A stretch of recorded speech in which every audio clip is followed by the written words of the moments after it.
बाघ भୟରେ थरहर गंजाम जिला सानखेमुंडी अंचल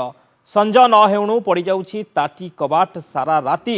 टायर जाली ठेंगा धरी बाघ को जगुंट लोक गंगापुर पंचायतर नरसिंहगढ़ गाँव में बाघ बुलुवा नहीं किसी लोक देखा पर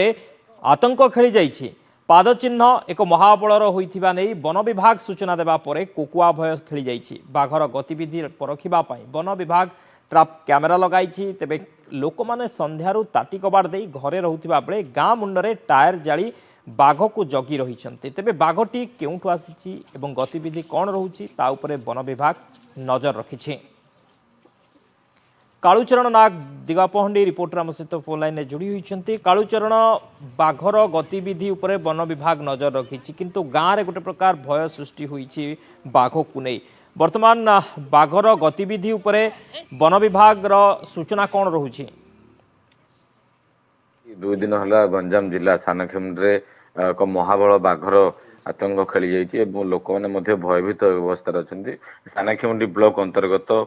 गंगापुर पंचायत नरसिंहगढ़ गाँव में चाष जमी मानक बाघ जाइए तार पाद चिन्ह देखिकी स्थानीय अंचलवासी निकटस्थ दिगपहंडी वनांचल को दिगपहंडी वनांचल रेंजर एवं ब्रह्मपुर डीएफ निर्देश क्रमे एसीएफ पहुंची पाद चिन्ह को मपा जाता ट्राप कैमेरा बिल मानक 3टी ट्राप कैमेरा लग जाता ट्राप कैमेरा लगेला जितेबले गोटे पटे 4टी पहाड़ मझे गाँव रही तेणु गोटे पटे पहाड़ में 5 टिकिया हाथी पल और आउ गोटे पटे बाघ रही लोक मैंने देखा मिलता परवर्ती मुहूर्त जेहेतु जितेबले एसीएफ आते सी जितेबले महाबल बाघ बोली कही तार पाद चिन्ह नेबापर से ग्रामवासी संपूर्ण भाव भयभीत होते आतंक चारिड़े सानखेमुंडी सारा खेली जाता ता परवर्ती मुहूर्त में वन विभाग ट्राप कैमेरा को नहीं तार वीडियो फुटेज बाहर करियो जहाँ सूचना रही गतकाली निधि बेले जिते गाँव में स्थानीय अंचलवासी एवं परिवार धरी रोचंती एवं निजर धन जीवन से टायर जाली